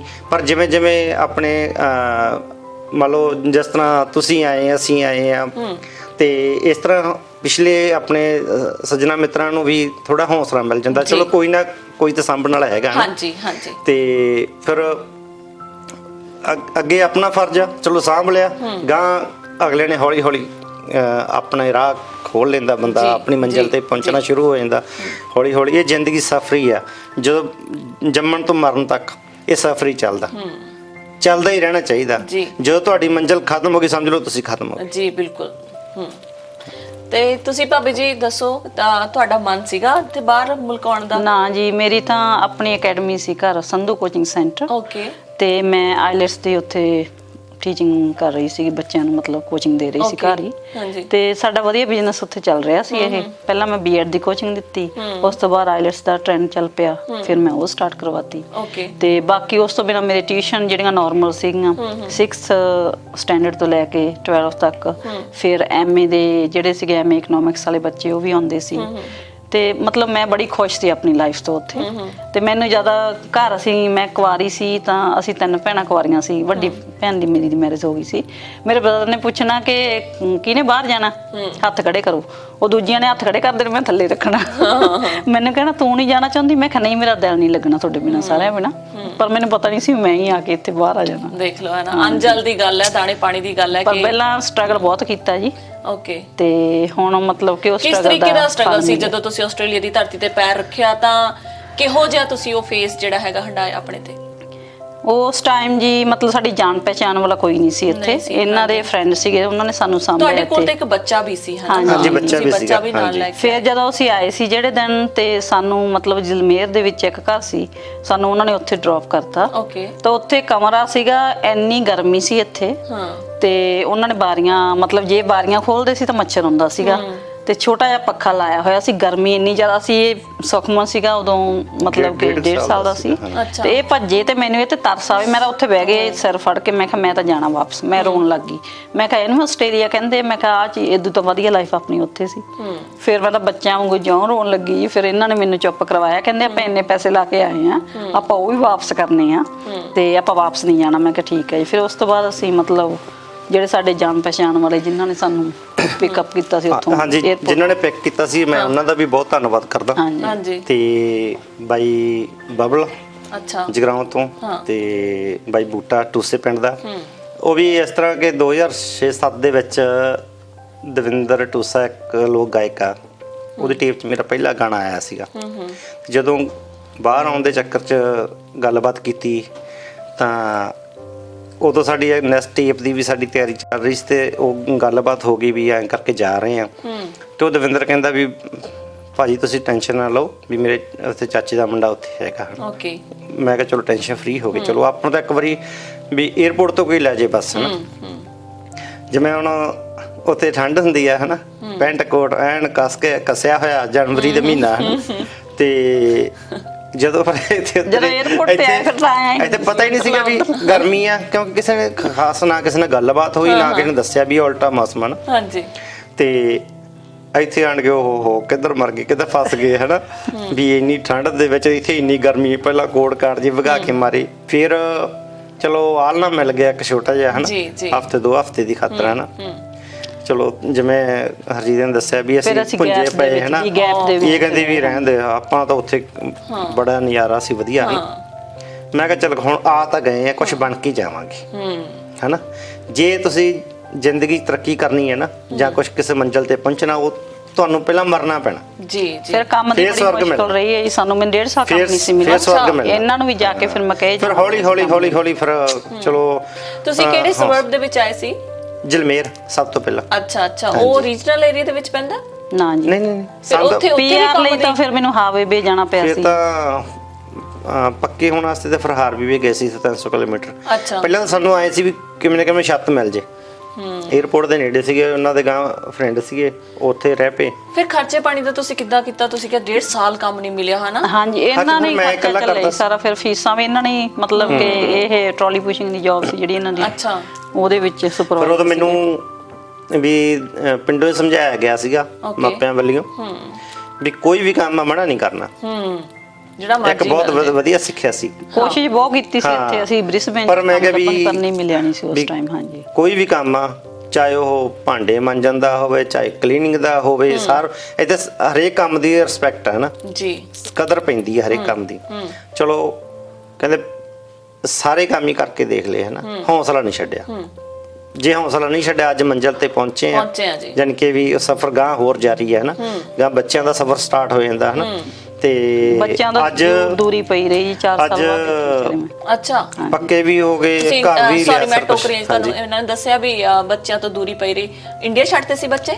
ਇੰਡੀਆ, ਹਾਂਜੀ। ਸੁਖਮਨ ਨੂੰ ਤਾਂ ਇਹ ਪਹਿਲਾਂ ਛੱਡ ਆਏ ਸੀ ਜਦੋਂ ਅਸੀਂ ਆਏ ਸੀ ਨਾ, ਮਹੀਨੇ ਬਾਅਦ ਹੀ ਸਾਨੂੰ ਮੁਸ਼ਕਿਲ ਲੱਗਾ ਕਿ ਮੇਰੀ ਸਟੱਡੀ ਸੀ। ਹਾਂਜੀ, ਫਿਰ ਜਦੋਂ ਮੈਂ ਇਹਨੂੰ ਲੈ ਕੇ ਆਈ ਦੁਬਾਰਾ, ਜਦੋਂ ਮੈਂ ਪ੍ਰੈਗਨੈਂਟ ਸੀ ਅਸ਼ਮੀਤ ਨੂੰ, ਅੱਛਾ, ਮਤਲਬ ਸੁਖਮਨ ਨੂੰ ਮੈਂ ਨਾਲ ਲਿਆਈ ਸੀ। ਅੱਛਾ ਜੀ। ਫਿਰ ਅਸ਼ਮੀਤ ਨੂੰ ਭੇਜਤਾ, ਮੇਰੇ ਮੰਮੀ ਆਏ ਸੀ ਉਹ ਲੈ ਗਏ। ਫਿਰ ਸੁਖਮਨ ਨੂੰ ਇਹ ਛੱਡ ਆਏ ਕਿਉਂਕਿ ਫਿਰ ਮੁਸ਼ਕਿਲ ਹੁੰਦਾ ਸੀ ਜੀ, ਕੰਮ ਇਹੀ ਕਰਦੇ ਸੀਗੇ, ਮੇਰੀ ਸਟੱਡੀ ਸੀ ਰੈਗੂਲਰ। ਓਕੇ। ਫਿਰ ਉਸ ਤੋਂ ਬਾਅਦ ਫਾਈਲ ਲਾਤੀ, ਸਾਨੂੰ ਪਤਾ ਨਹੀਂ ਸੀ ਆਫਸ਼ੋਰ ਆ ਫਾਈਲ ਸਾਡੀ। ਤੇ ਉੱਥੇ ਜਾ ਕੇ ਪਤਾ ਚੱਲਿਆ ਵੀ ਜਦੋਂ ਅਸੀਂ ਫਾਰਮ ਤੇ ਸਾਈਨ ਕਰਨ ਲੱਗੇ ਕਿ ਤੁਹਾਡੀ ਜਿਹੜੀ ਫਾਈਲ ਆ ਆਫਸ਼ੋਰ ਹੈ ਇਹ, ਤੇ ਤੁਸੀਂ ਜਿੰਨਾ ਟਾਈਮ ਤੁਹਾਡੇ ਡਿਸੀਜਨ ਨਹੀਂ ਕੋਈ ਲਈ ਜਾਂਦੀ ਫਾਈਲ ਤੇ, ਤੁਸੀਂ ਇੰਡੀਆ ਨਹੀਂ ਜਾ ਸਕਦੇ। ਓਹੋ। ਫਿਰ ਮੈਂ ਕੰਟਰੀ ਲੀਵ ਨਹੀਂ ਕਰ ਸਕੀ ਇਸ ਤੌਰ ਤੇ। ਫਿਰ ਮੇਰੀ ਜਿਹੜੀ ਪੀਆਰ ਸੀ ਉਹਨੂੰ ਥੋੜਾ ਟਾਈਮ ਲੱਗ ਗਿਆ ਰਿਜ਼ਲਟ ਨੂੰ ਆਉਣ 'ਚ। ਕਾਫੀ ਮਤਲਬ ਕਿ ਮੁਸ਼ਕਲਾਂ ਆਈਆਂ ਸਾਨੂੰ, ਜਿਵੇਂ ਉਹਨਾਂ ਨੇ ਕਾਗਜ਼ ਕੂਗਜ਼ ਕਾਫੀ ਮੰਗਾਏ, ਭੇਜੀ ਗਏ ਅਸੀਂ, ਪਰ ਫਿਰ ਮੇਰੀ ਫਾਈਲ ਹੀ ਨਹੀਂ ਕਿਸੇ ਨੇ ਚੱਕੀ। ਪੌਣੇ 2 ਸਾਲ ਲੱਗ ਗਏ ਸਾਨੂੰ। ਅੱਛਾ, ਪੌਣੇ 2 ਸਾਲ, ਹਾਂਜੀ, ਫਾਈਲ ਖੁੱਲਣ ਤੇ ਲੱਗ ਗਏ। ਉਸ ਤੋਂ ਬਾਅਦ ਫਿਰ ਇਹਨਾਂ ਦੀ ਮਤਲਬ ਪੀਆਰ ਆ ਗਈ ਸੀ। ਜਦ ਮੈਂ ਇੰਡੀਆ ਗਈ ਆ, ਰਿਜ਼ਲਟ ਆ ਗਿਆ ਸੀ ਸਾਡੀ ਪੀਆਰ ਦਾ, ਇਹਨਾਂ ਨਾਲ ਲੈ ਆਏ ਸੀ। ਫਿਰ ਉਦੋਂ ਅਸ਼ਮੀਤ 4 ਸਾਲ ਦਾ ਹੋ ਗਿਆ ਸੀ, 2014 ਚ। 7 ਮਹੀਨੇ ਦਾ ਸੀਗਾ ਜਦੋਂ ਗਿਆ ਸੀ। ਅੱਛਾ ਜੀ। ਹਾਂਜੀ, ਤੇ ਕਿਉਂਕਿ ਫਿਰ ਵੀ ਆ ਤਰਸ ਤਾਂ ਆਉਂਦਾ ਹੀ ਆ ਹਨਾ, ਜਦੋਂ ਕੰਮ ਕਰਦੇ ਤੁਸੀਂ ਪਿੱਛੇ ਫੈਮਿਲੀ ਸੋਚਦਾ ਬੰਦਾ ਵੀ ਪਹਿਲਾਂ ਮਾਪਿਆਂ ਤੋਂ ਦੂਰ, ਫਿਰ ਬੱਚਿਆਂ ਤੋਂ ਦੂਰ ਹਨਾ। ਤੇ ਪਰ ਹੌਸਲਾ ਜਿਹੜਾ ਉਹ ਕਹਿੰਦੇ ਨਾ ਵੀ ਮੈਨੂੰ ਇਹ ਸੀ ਚਲੋ ਫਿਰ ਬਾਅਦ ਚ ਤਾਂ ਇਕੱਠੇ ਰਹਿਣਾ, ਅਸੀਂ ਇਹਨਾਂ ਮਾਰੀ ਤੁਰੇ ਫਿਰਦੇ ਵੀ ਸਾਰੀ ਉਮਰ ਮੁੜ ਕੇ ਇਕੱਠੇ ਹੀ ਰਹਿਣਾ। ਇੱਕ ਵਾਰੀ ਪੱਕੇ ਹੋ ਗਏ ਤਾਂ ਜੀ ਵੀ ਹੁਣ ਇੱਕ ਕੌੜਾ ਘੁੱਟ ਭਰ ਲਓ, ਕੁਛ ਨਹੀਂ ਹੁੰਦਾ। ਤੇ ਚਲੋ ਪ੍ਰਮਾਤਮਾ ਨੇ ਸੁਣੀ ਤੇ ਅਰਦਾਸ ਕਰਦੇ ਆ ਕਿ ਹਰੇਕ ਸਟੂਡੈਂਟ ਦੀ ਪ੍ਰਮਾਤਮਾ ਨੇੜੇ ਹੋ ਕੇ ਸੁਣੇ। ਹਰੇਕ ਜੋ ਆਪਣੀ ਆਸ ਲੈ ਕੇ ਆਇਆ ਉਹਦਾ ਫਲ ਉਹਨੂੰ ਮਿਲੇ ਹੈ ਨਾ। ਤੇ ਹਰ ਇੱਕ ਫੈਮਿਲੀ ਦੀ ਕਹਾਣੀ ਹੈ ਸ਼ਾਇਦ। ਹਾਂਜੀ, ਹਰ ਇੱਕ ਫੈਮਿਲੀ ਦੀ ਬਹੁਤ ਕਹਾਣੀ। ਕੁੜੀਆਂ ਵਿਚਾਰੀਆਂ ਜਿਨ੍ਹਾਂ ਦੇ ਬੱਚੇ ਹਜੇ ਇੰਡੀਆ ਹੈਗੇ, ਉਹ ਵੇਟ ਕਰ ਰਹੇ ਪੀਆਰ ਦੀ। ਜੀ ਜੀ ਜੀ। ਅੱਛਾ, ਤੁਹਾਡਾ ਇੱਕ ਤਾਂ ਬੜਾ ਵਧੀਆ ਕਿ ਤੁਹਾਡੇ ਨਾਮ ਬੜੇ ਮਿਲਦੇ ਜੁਲਦੇ ਆ ਹਨਾ, ਸੁਰਜੀਤ ਤੇ ਹਰਜੀਤ। ਬੜਾ ਮਤਲਬ ਕਿ ਇੱਕ ਤਾਲਮੇਲ ਆ ਤੁਹਾਡੇ ਦੇ ਵਿੱਚ। ਇੱਕ ਸਭ ਤੋਂ ਵੱਡੀ ਗੱਲ ਜਿਹੜੀ ਤੁਹਾਡੇ ਬਾਰੇ ਜਾਣ ਕੇ ਬੜੀ ਖੁਸ਼ੀ ਹੋਈ ਹੈ ਕਿ ਤੁਸੀਂ ਦੋਨੋਂ ਹੀ ਰਾਈਟਰ ਹੋ। ਹਾਂਜੀ, ਤੁਸੀਂ ਗਾਉਂਦੇ ਵੀ ਹੋ, ਦੋਨੇ ਰਾਈਟਰ ਵੀ ਹੋ। ਤਾਂ ਇਹ ਦੱਸੋ ਕਿ ਤੁਹਾਨੂੰ ਪਹਿਲਾਂ ਆਪਸ ਵਿੱਚ ਇੱਕ ਦੂਜੇ ਨੂੰ ਪਤਾ ਸੀ ਕਿ ਅਸੀਂ ਰਾਈਟਰਸ ਦੇ ਨਾਲ ਹੀ ਵਿਆਹ ਕਰਾਉਣਾ? ਨਹੀਂ, ਕੋਈ ਪਤਾ ਨਹੀਂ ਸੀ। ਅੱਛਾ, ਕਿਸਮਤ ਹੈ ਜੀ, ਕੁਦਰਤੀ ਹੈ। ਹਾਂਜੀ, ਸੰਜੋਗ ਲਿਖੇ ਸੀ ਮਤਲਬ। ਓਕੇ। ਹਾਂਜੀ, ਕਿਉਂਕਿ ਲਿਖਣ ਦਾ ਮੈਨੂੰ ਪਹਿਲਾਂ ਤੋਂ ਜਾਣੀ ਕਿ ਵੀ ਸ਼ੌਂਕ ਸੀਗਾ, ਕਿਉਂਕਿ ਇਹਨਾਂ ਦੇ ਵੱਡੇ ਭਾਈ ਸਾਹਿਬ ਪ੍ਰਸਿੱਧ ਗੀਤਕਾਰ ਅਮਰਜੀਤ ਘੋੜੀਆ, ਜਿਹੜੇ ਬਹੁਤ ਹੀ ਸੁਪਰ ਡੁਪਰ, ਜਿਨ੍ਹਾਂ ਨੇ ਪੰਜਾਬੀ ਪੰਜਾਬੀ ਸੱਭਿਆਚਾਰ ਦੀ ਝੋਲੀ ਗੀਤ ਪਾਏ ਆ। ਚਲੋ ਉਹ ਬਾਅਦ ਦੇ ਵਿੱਚ ਹੌਲੀ ਹੌਲੀ ਜਾਣੀ ਕਿ ਵੀ ਇਹ ਸੰਜੋਗ ਹੋ ਗਏ। ਉਹ ਵੀ ਇਸ ਲਾਈਨ ਦੇ ਵਿੱਚ ਸਾਡਾ ਆਪਣਾ ਬਾਈ ਹਰਿੰਦਰ ਸੰਧੂ ਦਾ ਪ੍ਰਸਿੱਧ ਲੋਕ ਗਾਇਕ, ਤੇ ਗੁਰਮੀਤ ਖਹਿਰਾ, ਬਾਈ ਪਰਮਿੰਦਰ ਭੋਲਾ, ਇਹਨਾਂ ਦਾ ਦਫ਼ਤਰ ਹੁੰਦਾ ਸੀਗਾ ਮੋਗੇ। ਉੱਥੇ ਚਲੋ ਸਾਡੀ ਆਉਣੀ ਜਾਣੀ ਸੀਗੀ, ਉੱਥੇ ਗੱਲਾਂ ਬਾਤਾਂ ਹੋਣ ਲੱਗ ਗਈਆਂ ਵੀ ਇਦਾਂ ਵੀ ਐਂ ਕਰਕੇ ਜੀ ਵੀ ਯਾਰ ਉਹ ਇੱਕ ਰਾਈਟਰ ਤੁਸੀਂ ਵੀ ਜਾਣਦੇ ਆ, ਤੇ ਵੀ ਉਹਦੀਆਂ ਸਿਸਟਰ ਹੈਗੀਆਂ, ਵੀ ਜੇ ਤੁਹਾਡੀ ਕੋਈ ਮੰਗ ਮੈਂ ਕਿਹਾ ਵੀ ਸਾਡੀ ਤਾਂ ਕੋਈ ਮੰਗ ਨਹੀਂ ਹੈ ਨਾ, ਵੀ ਬਥੇਰਾ ਕੁਝ ਦਿੱਤਾ ਪ੍ਰਮਾਤਮਾ ਨੇ। ਚਲੋ ਇਦਾਂ ਗੱਲਾਂ ਬਾਤਾਂ ਹੁੰਦੀਆਂ ਗੱਲ ਤੁਰ ਪਈ ਹੈ ਨਾ ਜੀ। ਉਹ ਜਿਵੇਂ ਕਹਿੰਦੇ ਹੁੰਦੇ ਜਦੋਂ ਸੰਜੋਗ ਲਿਖੇ ਹੁੰਦੇ ਆ ਉਹ ਕੋਈ ਨਾ ਕੋਈ ਰਾਹ ਖੁੱਲ੍ਹ ਜਾਂਦੇ ਹਨ ਜੀ। ਤੇ ਫਿਰ ਬਾਅਦ ਦੇ ਵਿੱਚ ਉੱਥੇ ਇਹਨਾਂ ਦੇ ਪਿੰਡ ਸਾਡੀ ਰਿਸ਼ਤੇਦਾਰੀ ਵੀ ਸੀਗੀ। ਓਕੇ। ਜਰਨੈਲ ਘੋਲੀਆ ਪ੍ਰਸਿੱਧ ਗੀਤਕਾਰ ਹੋ ਗਈ, ਮੇਰਾ ਭਾਂਜਾ ਵੀ ਲੱਗਦਾ, ਮੇਰਾ ਇੱਕ ਬਹੁਤ ਨੇੜਿਆਂ 'ਚ ਮਿੱਤਰ ਵੀ ਆ। ਚਲੋ ਉੱਥੇ ਮੇਰੀ ਆਉਣੀ ਜਾਣੀ ਸੀਗੀ। ਤੇ ਉਦੋਂ ਬਾਅਦ 'ਚ ਕੀ ਹੋਇਆ ਨਾ, ਇੱਕ ਹਾਸੇ ਵਾਲੀ ਗੱਲ ਆ। ਗੁਰਨਾਮ ਗਾਮਾ ਤੇ ਸ਼ਹਿਬਾਜ਼ ਅੱਜ ਉਹ ਭਾਵੇਂ ਦੁਨੀਆ 'ਚ ਹੈ ਨਹੀਂ ਪਰ ਸਾਡੇ ਦਿਲਾਂ 'ਚ ਵਸਦੇ ਹਰੇਕ ਦੇ, ਬਹੁਤ ਵਧੀਆ ਕਲਮ ਦੇ ਮਾਲਕ ਸੀਗੇ ਹਨਾ, ਸਾਡੇ ਬੜੇ ਰਿਸਪੈਕਟਡ ਆ। ਉਹਨਾਂ ਨੇ ਪ੍ਰੋਗਰਾਮ ਕਰਾਇਆ ਸੀਗਾ ਨਿਹਾਲ ਸਿੰਘ ਵਾਲਾ, ਉੱਥੇ ਬਾਈ ਲਾਭ ਹੀਰਾ ਵੀ ਆਇਆ ਸੀਗਾ, ਅੰਗਰੇਜ਼ ਵਾਲੀ ਵੀ ਸੀ ਹਨਾ, ਸਾਨੂੰ ਵੀ ਜਾਣ ਦਾ ਮੌਕਾ ਮਿਲਿਆ। ਤੇ ਉੱਥੇ ਜਦੋਂ ਬਾਈ ਗਾਮੇ ਘਰੇ ਗਏ ਤੇ ਗੱਲਾਂ ਆਉਣ ਲੱਗ ਗਈਆਂ ਨਾ, ਤੇ ਬਾਈ ਨੇ ਉਦਾਂ ਹੀ ਸਹਿ ਸੁਭਾਈ ਹੈ ਨਾ, ਸਾਰੇ ਬੈਠੀ ਸੀ ਵੀ ਐਂ ਕਰਕੇ ਯਾਰ ਵੀ ਮੇਰੀਆਂ 3 ਭੈਣਾਂ ਵੀ ਜੇ ਕੋਈ ਮੁੰਡਾ ਨਿੱਕਾ 'ਚ ਹੋਇਆ ਤਾਂ ਹਨਾ ਤੇ ਦੱਸਿਓ ਹਨਾ। ਤਾਂ ਮੈਂ ਚਿੱਤ 'ਚ ਗੱਲ, ਮੈਂ ਕਿਹਾ ਸਾਲੇ ਵਕਤ ਪ੍ਰਾਹੁਣਾ ਇੱਧਰ ਵੀ ਖੜਾ ਵਾ, ਕਹਿੰਦੇ ਹੋਰ ਕਿੱਥੇ ਜਾਣੇ, ਇੱਕ ਇੱਧਰ ਨੂੰ ਸੁੱਟ ਦੋ, ਇੱਧਰ ਵੀ ਦੇ ਦੋ। ਤੁਸੀਂ ਬੋਲਤਾ ਸੀਗਾ? ਮਨ ਚਾਹ ਤੇ ਬੋਲ ਲਿਆ ਇਹਨਾਂ ਨੇ ਗੱਲ ਬੂਲ ਕਰਤੀ ਰੱਬ ਨੇ, ਮਾਂਝੇ 'ਚ ਬੋਲਿਆ ਹਨਾ। ਮੈਂ ਬੜਾ ਹਾਸਾ ਆਇਆ ਨਾ। ਪਰ ਮੈਂ ਤੇ ਜਰਨੈਲ ਨੇ ਘਰੇ ਆਣ ਕੇ ਗੱਲਬਾਤ ਕੀਤੀ। ਪਰ ਕਿਵੇਂ ਜਰਨੈਲ ਵੀ ਬਹੁਤ ਇੱਕ ਵਧੀਆ ਰਾਈਟਰ ਸੀ ਤੇ ਉਹਦੇ ਹਰਜੀਤ ਇਹ ਲਿਖਦੀ ਹੁੰਦੀ ਸੀ ਇਹਦੇ ਬਾਰੇ ਵੀ, ਫਿਰ ਉਹਨੇ ਦੱਸਿਆ ਨਾ ਵੀ ਐਂ ਕਰਕੇ ਵੀ ਬਾਈ ਤਾਂ ਲਿਖਦਾ ਹੀ ਲਿਖਦਾ ਤੇ ਉਹ ਕੁੜੀ ਬਹੁਤ ਵਧੀਆ ਲਿਖਦੀ ਆ, ਕਿਉਂਕਿ ਇਹਨਾਂ ਦੇ ਖੂਨ ਦੇ ਵਿੱਚ ਹੀ ਸੀ ਨਾ। ਕਿਉਂਕਿ ਪਾਪਾ ਜੀ ਹਨਾ ਸਰਦਾਰ ਪੂਰਨ ਸਿੰਘ ਘੋਲੀਆ ਉਹ ਕਵੀਸ਼ਰ ਸੀਗੇ, ਉਹ ਇੱਕ ਰਾਈਟਰ ਸੀ ਬਹੁਤ ਵਧੀਆ ਨਾ। ਇੱਧਰੋਂ ਮੇਰੇ ਮਾਮਾ ਜੀ ਨੂੰ ਸ਼ੌਂਕ ਸੀਗਾ ਸਰਦਾਰ ਮਲਕੀਤ ਸਿੰਘ ਹਨਾ ਵੈਰੋ ਕੇ, ਉਹਨਾਂ ਨੂੰ ਸ਼ੌਂਕ ਸੀਗਾ, ਉਹਨਾਂ ਨੂੰ ਵੇਖ ਗਾਂ ਮੰਮੀ ਨੂੰ ਮੇਰੀ ਨੂੰ ਸ਼ੌਂਕ ਸੀਗਾ। ਉਹ ਹੌਲੀ ਹੌਲੀ ਚੇਟਕ ਲੱਗਦੀ ਉਹ ਜੀ ਹਾਂਜੀ ਉਹ ਕੀ ਕਹਿੰਦੇ ਹੁੰਦੇ ਆ ਸ਼ਬਦਾਂ ਦੀ ਜਿਹੜੀ ਜਾਣ ਕੇ ਵੀ ਸਾਂਝ ਆ ਉਹ ਇੱਕ ਰਿਸ਼ਤੇਦਾਰੀ 'ਚ ਬਣ ਗਈ ਹੈ ਨਾ। ਕੀ ਬਾਤ ਹੈ, ਡ੍ਰੀਮ ਕਮਸ ਟਰੂ। ਦਿਲ ਦੇ ਵਿੱਚ ਜਿਹੜਾ ਸੋਚਿਆ ਉਹ ਹਕੀਕਤ ਦੇ ਵਿੱਚ ਹੋ ਗਿਆ। ਤੇ ਤੁਸੀਂ ਦੱਸਿਆ ਜਿਵੇਂ ਕਿ ਵੀ ਤੁਹਾਨੂੰ ਵੀ ਲਿਖਣ ਦਾ ਸ਼ੌਂਕ ਸੀ, ਕਦੋਂ ਲਿਖਣਾ ਸ਼ੁਰੂ ਕੀਤਾ ਸੀ ਤੁਸੀਂ? ਮੈਂ 7th ਗ੍ਰੇਡ 7ਵੀਂ ਕਲਾਸ 'ਚ ਸੀ। ਅੱਛਾ ਜੀ। ਹਾਂਜੀ। ਗਾਉਣ ਦਾ ਵੀ ਸ਼ੌਂਕ ਰੱਖਦੇ ਹੋ, ਜਸਟ ਲਿਖਣ ਦਾ? ਨਹੀਂ, ਗਾ ਵੀ ਲੈਣੀ ਹੈ ਜੀ ਮੈਂ। ਅੱਛਾ ਜੀ। ਕੋਈ ਆਪਣਾ ਕੋਈ Song ਲਿਖਿਆ ਹੋਇਆ ਹੈਗਾ ਤੁਹਾਡਾ ਜਿਹੜਾ ਤੁਸੀਂ ਕਿਸੇ ਸਿੰਗਰ ਨੇ ਗਾਇਆ ਹੋਵੇ? ਨਾ ਜੀ ਨਾ, ਸਿੰਗਰਸ ਨੂੰ ਨਹੀਂ ਮੈਂ ਮਤਲਬ ਕਿਸੇ ਨੂੰ ਵੀ ਦਿੱਤਾ ਗੀਤ। ਮੇਰੇ ਜਿਵੇਂ ਭੈਣ ਭਰਾਵਾਂ ਦੇ ਛੋਟੇ ਬੱਚਿਆਂ ਦੇ ਨੇ ਲਿਖੇ ਹੁੰਦੇ, ਇੱਕ ਸਕੂਲ ਬਾਰੇ ਲਿਖਿਆ ਸੀ, ਟੀਚਰਸ ਬਾਰੇ। ਤੇ ਫਿਰ ਮੈਂ ਜਦੋਂ ਮੈਂ ਲਿਖਣਾ ਕੁਝ ਮੇਰੇ ਪਾਪਾ ਨੂੰ ਸੁਣਾਉਣਾ, ਪਾਪਾ ਨੇ ਕਹਿਣਾ ਬਹੁਤ ਸੋਹਣਾ ਲਿਖਿਆ, ਬਹੁਤ ਸੋਹਣਾ ਲਿਖਿਆ। ਫਿਰ ਥੋੜਾ ਜਿਹਾ ਮੈਂ ਜਦੋਂ BA ਕਰ ਰਹੀ ਸੀ ਤਾਂ ਮੈਨੂੰ ਇੱਕ ਕਿਤਾਬ ਦਿੱਤੀ ਮੇਰੀ ਟੀਚਰ ਨੇ, ਕਹਿੰਦੇ ਵੀ ਜਿਹਦਾ ਜਿਹੋ ਜਿਹਾ ਇੰਟਰਸਟ ਹੈਗਾ ਮੈਂ ਉਹੋ ਜਿਹੀ ਬੁੱਕ ਦੇ ਰਹੀ ਹਾਂ ਤੁਹਾਨੂੰ। ਤੇ ਮੈਨੂੰ ਉਹਨਾਂ ਨੇ ਸੁਰਜੀਤ ਪਾਤਰ ਜੀ ਦੀ ਦਿੱਤੀ ਸੀ, ਉਹ ਸੀਗੀ ਹਵਾ 'ਚ ਲਿਖੇ ਹਰਫ। ਤੇ ਮੈਂ ਉਹ ਪੜ੍ਹੀ ਤਾਂ ਫਿਰ ਮੈਂ ਸੋਚਿਆ ਇਹ 'ਚ ਲਿਖਿਆ ਹੈ ਜਿਹੜਾ ਐਂ ਤਾਂ ਮੈਂ ਵੀ ਲਿਖ ਸਕਦੀ ਹਾਂ। ਫਿਰ ਮੈਂ ਬਰਜਿੰਦਰਾ ਕਾਲਜ ਮੈਂ ਪੜ੍ਹ ਰਹੀ ਸੀ MA 'ਚ, ਜਦੋਂ ਮੈਂ ਸਟਾਰਟ ਕੀਤੀ ਲਿਖਣੀ, ਗਜ਼ਲ ਲਿਖਣ ਦੀ ਕੋਸ਼ਿਸ਼ ਕੀਤੀ, ਪਰ ਬੈਦ ਦੇ ਵਿੱਚ ਹਜੇ ਮੈਨੂੰ ਬੈਦ ਨਿਜ਼ਮ ਦਾ ਪਤਾ ਨਹੀਂ, ਉਹ ਮੈਂ ਲਿਖੀਆਂ ਹੋਈਆਂ ਰਚਨਾਵਾਂ ਹਨ। Okay, very nice. ਤੇ ਭਾਜੀ ਤੁਸੀਂ ਤਾਂ ਕਾਫੀ ਸਾਰੇ Song ਲਿਖ ਚੁੱਕੇ ਨੇ ਤੇ ਤੁਸੀਂ ਤੁਹਾਡੇ ਗਾਣੇ ਜਿਹੜੇ ਹੈਗੇ ਨੇ ਚੰਗੇ ਜਿਹੜੇ ਸਿੰਗਰਸ ਨੇ, ਰਵਿੰਦਰ ਗਰੇਵਾਲ, ਇੰਦਰਜੀਤ ਨਿੱਕੂ ਨੇ ਵੀ ਗਾਏ ਨੇ। ਪਿੱਛੇ ਜੇ ਤੁਹਾਡੇ ਨਾ ਕਿਸਾਨੀ ਸੰਘਰਸ਼ ਦੇ ਉੱਤੇ ਵੀ ਤੁਸੀਂ ਜਿਹੜੇ ਗਾਣੇ ਲਿਖੇ ਨੇ ਸਟੇਜਾਂ ਦੇ ਉੱਤੇ ਰਵਿੰਦਰ ਗਰੇਵਾਲ ਨੇ ਗਾਏ ਨੇ, ਸਾਨੂੰ ਦੱਸੋਗੇ ਕਿੱਦਾਂ ਇਹ ਦਿਮਾਗ ਦੇ ਵਿੱਚ ਕਿਵੇਂ ਆਏ ਗਾਣੇ ਲਿਖਣੇ? ਕਿਉਂਕਿ ਅਸੀਂ ਭਾਵੇਂ ਵਿਦੇਸ਼ੀ ਧਰਤੀ ਤੇ ਜ਼ਰੂਰ ਰਹਿੰਦੇ ਆ ਪਰ ਜਿਹੜੀਆਂ ਸਾਡੀਆਂ ਜੜ੍ਹਾਂ ਉਹ ਸਾਡੇ ਪੰਜਾਬ ਨਾਲ ਜੁੜੀਆਂ ਹੋਈਆਂ, ਸਾਡੀ ਮਿੱਟੀ ਨਾਲ ਹਨਾ। ਪਰ ਕੋਈ ਵੀ ਉੱਥੇ ਕੋਈ ਸੰਘਰਸ਼ ਹੁੰਦਾ, ਕੋਈ ਚਾਹੇ ਚਲੋ ਜਿਵੇਂ ਹੁਣ ਕਿਸਾਨੀ ਦਾ ਹੀ ਲਾ ਲਓ ਹਨਾ, ਤੇ ਅਸੀਂ ਵੀ ਕਿਸਾਨਾਂ ਦੇ ਪੁੱਤ ਆ ਨਾ, ਅਸੀਂ ਵੀ ਖੇਤੀਬਾੜੀ ਕੀਤੀ ਹੈ ਸਾਰਿਆਂ ਦਾ ਹਨਾ, ਵੀ ਉੱਥੋਂ ਉੱਠ ਕੇ ਇੱਥੇ ਆਏ ਆ। ਪਰ ਜਿਹੜਾ ਉਹ ਦਰਦ ਆ ਉਹ ਅਸੀਂ ਉਹ ਤਲਫੁਲ ਭੇਟ ਕੀਤਾ ਸੀ ਆਪਣੇ ਸ਼ਬਦਾਂ ਨਾਲ। ਜੇ ਸਾਨੂੰ ਗੋਡ ਗਿਫਟ ਮਿਲਿਆ ਵੀ ਸਾਡਾ ਮੁੱਢਲਾ ਫਰਜ਼ ਆ ਵੀ ਸਮਾਜ ਲਈ ਕੁਝ ਲਿਖੀਏ। ਅਸੀਂ ਆਪਣੇ ਆਪ ਦੇ ਲਈ ਨਹੀਂ ਲਿਖਣਾ, ਅਸੀਂ ਸਮਾਜ ਲਈ ਲਿਖਣਾ ਜੀ। ਚਲੋ ਉਹ ਇੱਕ ਗੀਤ ਦੋ ਗੀਤ ਇਦਾਂ ਕਰਦੇ ਕਰਦੇ ਹੌਲੀ ਹੌਲੀ ਵੀ ਕਾਫੀ ਗੀਤ ਕਿਸਾਨੀ ਸੰਘਰਸ਼ ਦੇ ਉੱਤੇ ਹੀ ਮੈਂ ਕਿਸਾਨੀ ਸੰਘਰਸ਼ ਦੇ ਉੱਤੇ ਕੋਈ ਜਿਹੜਾ ਤੁਸੀਂ Song ਲਿਖਿਆ ਸੁਣਾਓਗੇ ਸਾਡੇ ਦਰਸ਼ਕਾਂ ਨੂੰ? ਹਾਂਜੀ, ਮੈਂ 14 ਗੀਤ ਲਿਖੇ ਆ ਜੀ, ਜਿਨ੍ਹਾਂ ਵਿੱਚੋਂ 9 ਗੀਤ ਰਿਕਾਰਡ ਹੋਏ ਆ। ਹਾਂਜੀ, ਤੇ ਉਹਨਾਂ ਵਿੱਚੋਂ ਜਿਵੇਂ ਆਪਣੇ ਵੱਡੇ ਵੀਰ ਜੀ ਆਪਣੇ ਇੰਦਰਜੀਤ ਨਿੱਕੂ ਵੀਰ ਜੀ ਨੇ ਗਾਇਆ ਸੀਗਾ ਕਿਸਾਨਾਂ ਦੀ ਜੁਗਨੀ ਜੀ, ਆਪਣੇ ਰਵਿੰਦਰ ਗਰੇਵਾਲ ਨੇ, ਦਵਿੰਦਰ ਟੂਸੇ ਨੇ ਜੀ, ਤੇ ਜਸਵਿੰਦਰ ਜੱਸੀ ਮੁੰਡਾ, ਤੇ ਆਪਣਾ ਇੱਕ ਹਣੀ ਮਿਰਜ਼ਾ ਹੁਣੇ ਮੇਰਾ ਆਇਆ ਗੀਤ। ਤੇ ਉਸ ਤੋਂ ਬਾਅਦ ਆਪਣਾ ਗੁਰਮੈਕ ਸਿੱਧੂ ਆ ਮੁੰਡਾ 17 ਕੁ ਸਾਲ ਦਾ, ਜੀ, ਉਹਦੀ ਆਵਾਜ਼ 'ਚ ਵੀ ਕਿਆ ਬਾਤ ਹੈ। ਉਹਦਾ ਜਾਣੀ ਕਿ ਵੀਡੀਓ ਬਣ ਚੁੱਕਿਆ ਹੈ ਨਾ।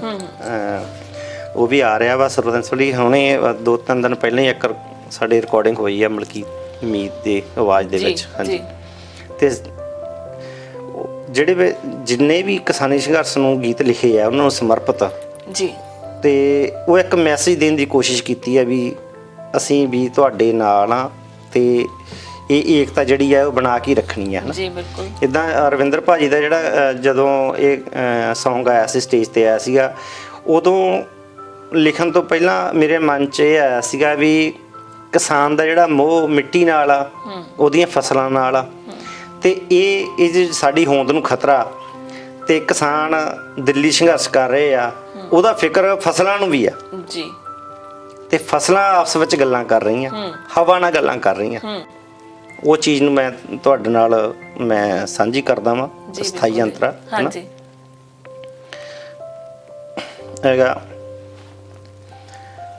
ਕਣਕਾਂ ਹਵਾਵਾਂ ਤਾਈਂ ਕਹਿਣ ਲੱਗੀਆਂ, ਕਦੋਂ ਜੰਗ ਜਿੱਤ ਕੇ ਕਿਸਾਨ ਆਉਣਗੇ, ਖੁਸ਼ੀ ਕਦੋਂ ਨੱਚੂ ਉਹਨਾਂ ਦਰਾਂ ਉੱਤੇ ਨੀ, ਝੂਮਦੀਆਂ ਵੇਖ ਸਾਨੂੰ ਕਦੋਂ ਗਾਉਣਗੇ। ਕਣਕਾਂ ਹਵਾਵਾਂ ਤਾਈਂ ਕਹਿਣ ਲੱਗੀਆਂ, ਕਦੋਂ ਜੰਗ ਜਿੱਤ ਕੇ ਕਿਸਾਨ ਆਉਣਗੇ। ਖਾਲਾਂ ਤੇ ਸਿਆੜਾਂ ਵਿੱਚ ਪਾਣੀ ਵਗਦਾ, ਫਿਕਰਾਂ 'ਚ ਅਥਰੂ ਬਹਾਉਣ ਲੱਗਿਆ। ਬਾਗ ਤੇ ਕਮਾਦ ਅਰਦਾਸਾਂ ਕਰਦੇ, ਕਾਮੇ ਕਦੋਂ ਸੁੱਖਾਂ ਵਾਲੀ ਨੀਂਦ ਸੌਣਗੇ। ਕਣਕਾਂ ਹਵਾਵਾਂ ਤਾਈਂ ਕਹਿਣ ਲੱਗੀਆਂ, ਕਦੋਂ ਜੰਗ ਜਿੱਤ ਕੇ ਕਿਸਾਨ ਆਉਣਗੇ। ਜਦੋਂ ਫਿਰ ਇਹ ਸਾਰੀ ਗੱਲਬਾਤ ਹੁੰਦੀ ਹੈ ਤੇ ਫਿਰ ਉਦੋਂ ਹਵਾ ਉਹਨਾਂ ਨੂੰ ਕੀ ਜਵਾਬ ਦਿੰਦੀ ਹੈ ਨਾ। ਹਾਂਜੀ, ਫਸਲਾਂ ਦੀ ਗੱਲ ਸੁਣ ਹਵਾ ਨੇ ਕਿਹਾ, ਸਬਰਾਂ ਦਾ ਫਲ ਬੜਾ ਮਿੱਠਾ ਹੁੰਦਾ ਏ, ਮੁੱਢ ਤੋਂ ਹੀ ਸੱਚ ਝੂਠ ਨੂੰ ਹਰਾਉਂਦਾ ਏ, ਇਹ ਵੀ ਫਿਰ ਇਤਿਹਾਸ ਦੁਹਰਾਉਣਗੇ। ਕਣਕਾਂ ਹਵਾਵਾਂ ਤਾਈਂ ਕਹਿਣ ਲੱਗੀਆਂ, ਕਦੋਂ ਜੰਗ ਜਿੱਤ ਕੇ ਕਿਸਾਨ ਆਉਣਗੇ, ਖੁਸ਼ੀ ਕਦੋਂ ਨੱਚੂ ਉਹਨਾਂ ਦਰਾਂ ਉੱਤੇ ਨੀ, ਝੂਮਦੀਆਂ ਵੇਖ ਸਾਨੂੰ ਕਦੋਂ ਗਾਉਣਗੇ। ਕਣਕਾਂ ਹਵਾਵਾਂ ਤਾਈਂ ਕਹਿਣ ਲੱਗੀਆਂ, ਕਦੋਂ ਜੰਗ ਜਿੱਤ ਕੇ ਕਿਸਾਨ ਆਉਣਗੇ।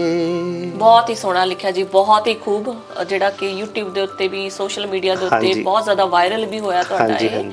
ਤੇ ਇੱਕ ਕਹਿ ਲਓ ਤੁਸੀਂ ਮਿਸਾਲ ਪੇਸ਼ ਕੀਤੀ ਹੈ ਇਸ Song ਦੇ ਵਿੱਚ, ਲੋਕਾਂ ਨੂੰ ਮੋਟੀਵੇਸ਼ਨ ਮਿਲਦੀ ਹੈ। ਜਿਹੜੇ ਲੋਕ ਬਾਹਰਲੇ ਮੁਲਕਾਂ ਦੇ ਵਿੱਚ ਬੈਠੇ ਨੇ ਉਹਨਾਂ ਨੂੰ ਵੀ ਇੱਕ ਗਾਣੇ ਦੇ ਥਰੂ ਤੁਹਾਡੇ ਦਰਦ ਮਹਿਸੂਸ ਹੁੰਦਾ ਹੈ ਕਿ ਕਿਸ ਤਰੀਕੇ ਨਾਲ ਕਿਸਾਨਾਂ ਦੇ ਜਿਹੜੇ ਹੋਣਗੇ ਹਾਲਾਤ ਹੋਣਗੇ। ਹਾਂਜੀ, ਕਿਉਂਕਿ ਪਰਦੇਸੀਆਂ ਨੂੰ ਤਾਂ ਦਰਦ ਹੈਗਾ ਹੀ ਹੈਗਾ, ਉਹਨਾਂ ਦੀਆਂ ਫਸਲਾਂ ਨੂੰ ਵੀ ਇਹ ਦਰਦ ਆ, ਉਹ ਵੀ ਅਰਦਾਸਾਂ ਕਰਦੀਆਂ ਜੀ, ਹਵਾ ਨਾਲ ਗੱਲ ਕਰ ਸਕਦੀਆਂ ਹਨ।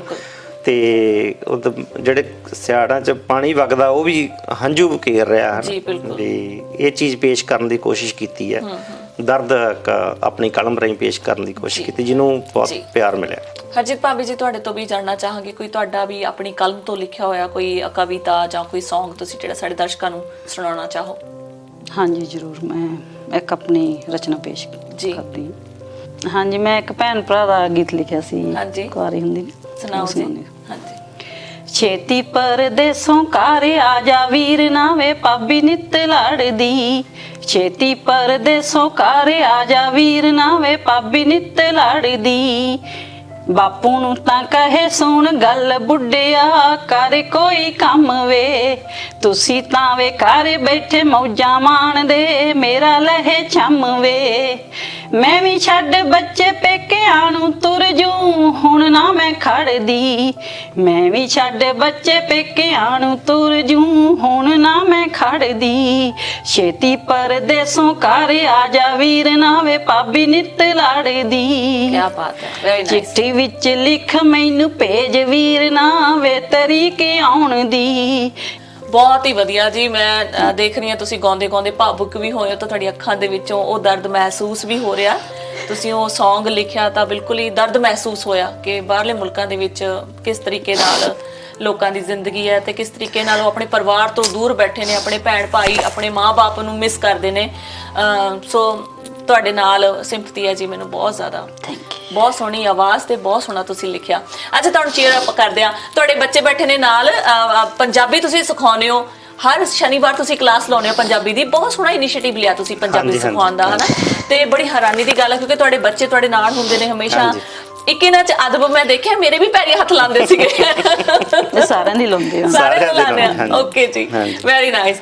ਇਹ ਪੰਜਾਬੀ ਚੰਗੀ ਤਰ੍ਹਾਂ ਬੋਲਦੇ ਨੇ? ਹਾਂਜੀ। ਪੜ੍ਹਦੇ ਵੀ ਨੇ? ਅੱਛਾ, ਆ ਕੀ ਬੁੱਕ ਪਈ ਆ ਫਿਰ ਮੈਨੂੰ ਦੱਸੋ। ਇਹ ਨਿੱਕੇ ਨਿੱਕੇ ਤਾਰੇ ਬੁੱਕ ਡੈਡੀ ਜੀ ਦੀ ਹੈ ਜੀ, ਪਹਿਲੀ ਆਪਦੀ ਇਕੱਲੀ ਬੁੱਕ ਆਈ ਹੈ। ਇਹ 'ਚ ਕਵਿਤਾ ਬਹੁਤ ਬੱਚਿਆਂ ਦੀ ਹੈਗੀਆਂ ਤੇ ਅਸੀਂ ਜਿਵੇਂ ਪੜ੍ਹ ਕੇ ਅਸੀਂ ਸਿੱਖੇ। ਅੱਛਾ, ਕੋਈ ਆਂਦੀ ਕਵਿਤਾ ਇਹਦੇ ਵਿੱਚ? ਹਾਂਜੀ ਆਉਂਦੀ ਆ। ਸੁਣਾਓਗੇ? ਓਕੇ।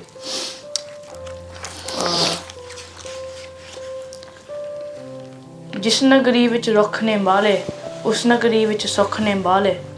ਧੁੱਪ ਨਾ ਗਰਮ ਹਵਾਵਾਂ ਵਗਣ, ਹਰ ਥਾਂ ਠੰਡੀਆਂ ਛਾਵਾਂ ਲੱਗਣ।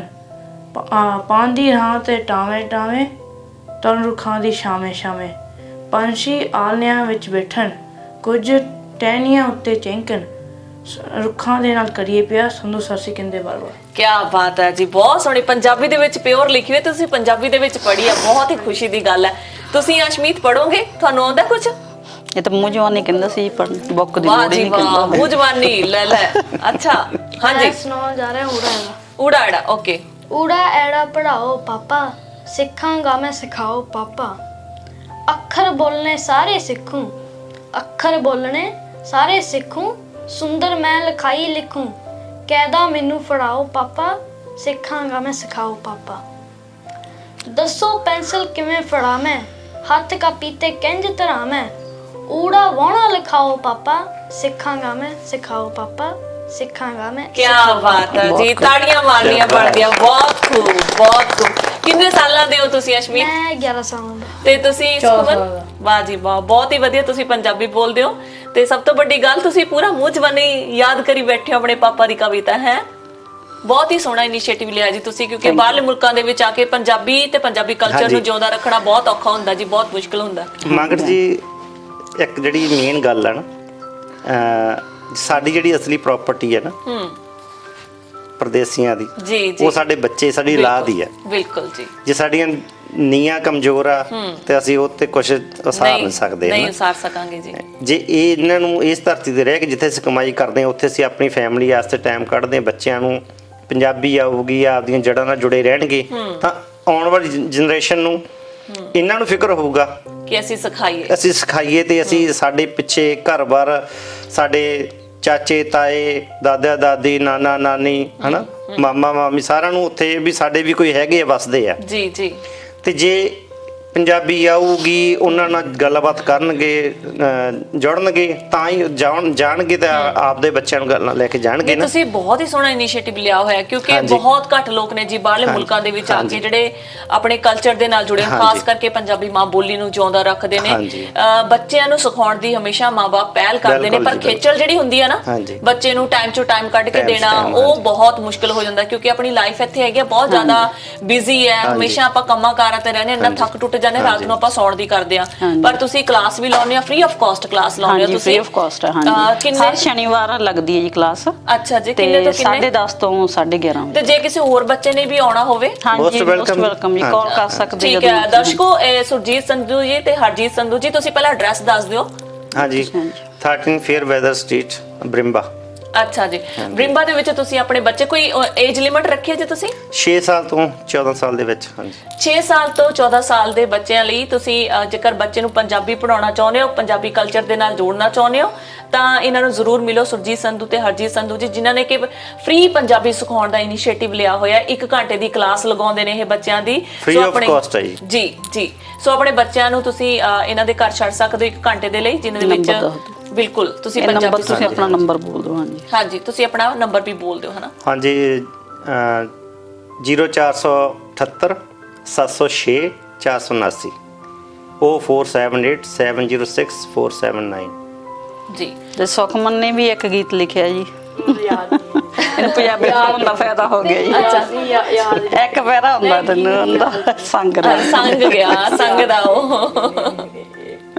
ਇਹਨੇ ਫਿਰ ਐਕਸ਼ਨ ਮਾਰਨੇ ਤਾਂ ਖੜ ਕੇ ਹੁਣ ਖੜ ਨਹੀਂ ਸਕਦਾ ਹਾਂ ਚੱਲ, ਕੋਈ ਨਹੀਂ, ਆਫਟਰ ਦਾ ਪ੍ਰੋਗਰਾਮ ਮੈਂ ਸੁਣ ਕੇ ਜ਼ਰੂਰ ਜਾਊਂਗੀ। ਜ਼ਰੂਰ ਸੁਣਨਾ ਤੁਹਾਡੇ ਤੋਂ ਮੈਂ।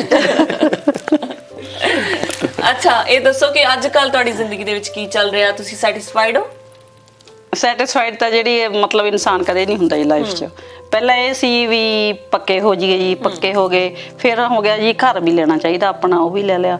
ਹੁਣ ਆਏ ਆ ਵੀ ਹੁਣ ਬੱਚਿਆਂ ਦਾ ਕੁਝ ਬਣ ਜਾਏ, ਜਿਵੇਂ ਇੰਡੀਆ ਵਾਲੀਆਂ ਮੰਮੀਆਂ ਸੋਚਦੀਆਂ ਨਾ, ਉਹ ਹੁਣ ਦਿਮਾਗ 'ਚ ਇਹ ਚੱਲ ਰਿਹਾ ਵੀ ਇਹ, ਕਿਉਂਕਿ 8ਵੀਂ ਕਲਾਸ 'ਚ ਹੋ ਗਿਆ ਵੱਡਾ ਬੇਟਾ ਜੀ। ਓਕੇ। ਹੁਣ ਇਹਦੀ ਹਾਈ ਸਕੂਲ 'ਚ ਜਦੋਂ ਇਹਨੇ ਜਾਣਾ ਤੇ ਫਿਰ ਸਾਨੂੰ ਇਹ ਵੀ ਕੋਈ ਉਹੋ ਜਿਹਾ ਇਹ ਸਟੱਡੀ ਜਿਹੜੀ ਕੰਟੀਨਿਊ ਕਰੇ ਜਿਹਦੇ ਨਾਲ ਕੋਈ ਵਧੀਆ ਨੌਕਰੀ ਇੱਧਰ ਬਣ ਜੇ, ਆਫਿਸ ਜੌਬ ਹੋਵੇ ਜੀ। ਕਿਉਂਕਿ ਇਹਨੂੰ ਕੰਪਿਊਟਰ ਦਾ ਬਹੁਤ ਸ਼ੌਂਕ ਹੈ ਤੇ ਛੋਟਾ ਤਾਂ ਗੇਮ ਦੇ ਵਿੱਚ ਜ਼ਿਆਦਾ, ਉਹ ਕਹਿੰਦਾ ਮੈਂ ਪੁਲਿਸ ਆਫੀਸਰ ਬਣਨਾ ਜੀ। ਕੀ ਬਾਤ ਹੈ ਜੀ, ਹਾਂਜੀ। ਪਹਿਲਾਂ ਹੀ ਆਪਣਾ ਜਿਹੜਾ ਪ੍ਰੋਫੈਸ਼ਨ ਹੈਗਾ ਸਿਲੈਕਟ ਕਰ ਲਿਆ ਹਾਂਜੀ। ਕਿ ਕੀ ਕਰਨਾ। ਇਹਨੂੰ ਸ਼ੌਂਕ ਹੈਗਾ ਪੋਸਟਰ ਵਗੈਰਾ, ਇਹਦੇ ਪੋਸਟਰ ਟੀ ਸੀਰੀਜ਼ ਕੰਪਨੀ ਚ ਵੀ ਹੈ। ਹਾਂਜੀ, ਐਡੀਟਿੰਗ ਦੇ ਵਿੱਚ ਤਾਂ ਪੈਸਾ ਬਹੁਤ ਹੈ ਮੁੰਡਿਆ। ਕੰਪਿਊਟਰ ਗ੍ਰਾਫਿੰਗ ਵਗੈਰਾ ਮੇਰੇ ਸਾਰਾ ਪਿੱਛੇ ਗਾਣਾ ਆਇਆ ਸੀਗਾ, ਜੇ ਕਿੰਗਰੇ ਨੇ ਗਾਇਆ ਸੀਗਾ ਲਹਿੰਗਾ, ਓਕੇ। ਉਹਦਾ ਪੋਸਟਰ ਸੁਖਮਨ ਨੇ ਤਿਆਰ ਕੀਤਾ ਸੀਗਾ ਅੱਛਾ, ਤੇ ਉਹ ਟੀ ਸੀਰੀਜ਼ ਨੇ ਉਹਨੂੰ ਅਪਰੂਵਲ ਦੇਤੀ ਸੀਗੀ। ਕੀ ਬਾਤ ਹੈ, ਟੀ ਸੀਰੀਜ਼ ਵਾਲਿਆਂ ਨੇ ਅਪਰੂਵਲ ਦਿੱਤੀ ਸੀ। ਫਿਰ ਇਹਨੂੰ ਆਫਰ ਹੋਰ ਆਇਆ ਸੀ ਨਾ, ਇੱਕ ਪੋਸਟਰ ਬਣਾਇਆ ਇਹਨੇ ਹੋਰ ਵੀ ਆਫਰ ਆਇਆ ਸੀਗਾ। ਉਹ ਕੁੜੀ ਦਾ ਨਾਂ ਨਹੀਂ ਮੈਨੂੰ ਪਤਾ, ਆਪਣੇ ਬਾਈ ਜੇ ਕਿੰਗਰੇ ਨੇ ਉਹਨਾਂ ਨੇ ਕਿਹਾ ਸੀਗਾ। ਹਾਂਜੀ, ਤੇ ਇਹਨੂੰ ਸ਼ੌਂਕ ਕਾਫੀ ਹੈਗਾ। ਮੈਂ ਇਹਨੂੰ ਕਿਹਾ ਵੀ ਉਧਰ ਥੋੜੀ ਜਿਹੀ ਮਿਹਨਤ ਕਰਿਆ ਕਰ ਸਕਾਂਦੀ। ਵਧੀਆ। ਫਿਰ ਇਹ ਮਹੀਨੇ ਕੇ ਬਾਅਦ ਫਿਰ ਮੇਰੇ ਤੋਂ ਪੈਸੇ ਵੀ ਮੰਗਦਾ ਸੀ, ਮੰਮਾ ਮੇਰੀ ਪੇਮੈਂਟ ਕਿੱਥੇ? ਵਾਓ, ਅਸੀਂ ਪੇਮੈਂਟ ਫਿਰ ਆਪਦੀ ਜੇਬ ਚੋਂ ਦਿੰਨੇ ਆ ਫਿਰ ਅੱਛਾ, ਕੰਮ ਕਰਨਾ ਸ਼ੁਰੂ ਕੀਤਾ ਤਾਂ ਮੁੰਡਾ ਹੁਣ ਪੇਮੈਂਟ ਤਾਂ ਲਏਗਾ ਹੀ। ਬਹੁਤ ਹੀ ਵਧੀਆ ਲੱਗਿਆ ਤੁਹਾਡੇ ਨਾਲ ਗੱਲ ਕਰਕੇ। ਕੋਈ ਅਜਿਹਾ ਪਲ ਜਿਹੜਾ ਤੁਹਾਡੇ ਜੀਵਨ ਦੇ ਵਿੱਚ ਆਇਆ ਹੋਵੇ ਜਿੱਥੇ ਤੁਹਾਨੂੰ ਫੀਲ ਹੋਇਆ ਹੋਵੇ ਬਹੁਤ ਜ਼ਿਆਦਾ ਲੋ ਕਿ ਨਹੀਂ ਆਸਟ੍ਰੇਲੀਆ ਦੇ ਵਿੱਚ ਰਹਿਣਾ ਨਹੀਂ ਚਾਹੀਦਾ, ਜਾਂ ਇੰਨੀ ਕਿ ਜ਼ਿਆਦਾ ਖੁਸ਼ੀ ਹੋਈ ਹੋਵੇ ਕਿ ਆਸਟ੍ਰੇਲੀਆ ਹੀ ਸਾਡਾ ਪਰਿਵਾਰ ਹੈ, ਹੁਣ ਟੱਬਰ ਇੱਥੇ ਹੈ, ਸਭ ਕੁਝ ਇੱਥੇ ਹੈ, ਆਸਟ੍ਰੇਲੀਆ ਹੀ ਰਹਿਣਾ?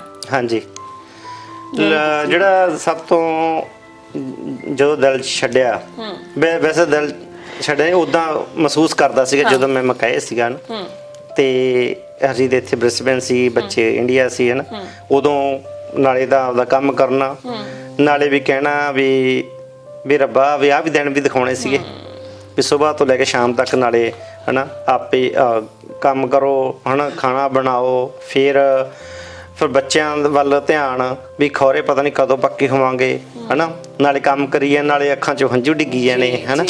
ਤੇ ਬੜਾ ਜਾਣੀ ਕਿ ਕਈ ਵਾਰ ਤਾਂ ਇਹੋ ਜਿਹਾ ਟਾਈਮ ਸੀ ਕਿ ਉਹ ਭੁੱਖੇ ਰਹਿ ਕੇ ਵੀ ਕੰਮ ਕੀਤਾ ਹਨਾ, ਪਰ ਅੰਦਰੋਂ ਹਿੰਮਤ ਨਹੀਂ ਹਾਰੀ ਵੀ ਨਹੀਂ ਜੇ ਆਏ ਆ ਕੁਛ ਕਰਕੇ ਜਾਵਾਂਗੇ ਜੀ। ਤੇ ਖੁਸ਼ੀ ਵਾਲੀ ਜਿਹੜੀ ਆ ਹੈਗੀ ਆ ਵੀ ਜਿਵੇਂ ਸਾਡੇ ਹੈਗੇ 10-15 ਪਰਿਵਾਰ ਆ ਜਿਹੜੇ ਸਾਡੇ ਹਨਾ ਜੀ, ਵੀ ਉਹ ਇੰਨਾ ਕੁ ਸਾਡਾ ਪਿਆਰ ਆ ਕਿ ਜੇ ਕਿਸੇ ਦੇ ਝਰੀਟ ਵੀ ਲੱਗ ਜੇ ਤਾਂ ਸਾਰੇ ਇੱਕਦਮ ਇਕੱਠੇ ਹੋ ਜਾਂਦੇ ਆ। ਤੇ ਉਹਨਾਂ ਨੇ ਕਦੇ ਵੀ ਜਾਣੀ ਕਿ ਵੀ ਦੁੱਖ ਸੁੱਖ ਦੇ ਵਿੱਚ ਵੀ ਇੱਕ ਦੂਜੇ ਦੇ ਕਦੇ ਵੀ ਸਾਨੂੰ ਇਹੋ ਜਿਹਾ ਮਹਿਸੂਸ ਹੀ ਨਹੀਂ ਹੋਣ ਦਿੱਤਾ ਵੀ ਅਸੀਂ ਇਕੱਲੇ ਆ ਹਨਾ, ਵੀ ਸਾਰੇ ਇੱਕ ਦੂਜੇ ਦੇ ਭਾਈਵਾਲ ਮੋਢੇ ਨਾਲ ਮੋਢਾ ਲਾ ਕੇ ਖੜੇ ਆ। ਤੇ ਇੱਕ ਉਸ ਤੋਂ ਵੀ ਖੁਸ਼ੀ ਇਹ ਆ ਕਿ ਵੀ ਜਦੋਂ ਵੀ ਇੱਥੇ ਸਾਡੇ ਕੋਈ ਕਲਚਰ ਪ੍ਰੋਗਰਾਮ ਹੁੰਦਾ, ਚਾਹੇ ਉਹ ਤੀਆਂ ਦਾ ਲਾ ਲਓ, ਗਿੱਧੇ ਦਾ ਲਾ ਲਓ, ਚਾਹੇ ਕੋਈ ਹੋਰ ਹੋਵੇ, ਉਹ 'ਚ ਸਾਨੂੰ ਹੁੰਦਾ ਵੀ ਸਾਡਾ ਪੰਜਾਬ ਹੀ ਸਾਰਾ ਇੱਥੇ ਆ। ਸਾਨੂੰ ਮਹਿਸੂਸ ਨਹੀਂ ਹੁੰਦਾ ਵੀ ਅਸੀਂ ਉੱਥੇ ਰਹਿੰਦੇ ਜਾਂ ਇੱਥੇ ਰਹਿੰਦੇ ਆ। ਕੋਵਿਡ ਕਰਕੇ ਥੋੜਾ ਜਿਹਾ ਹੋ ਗਿਆ।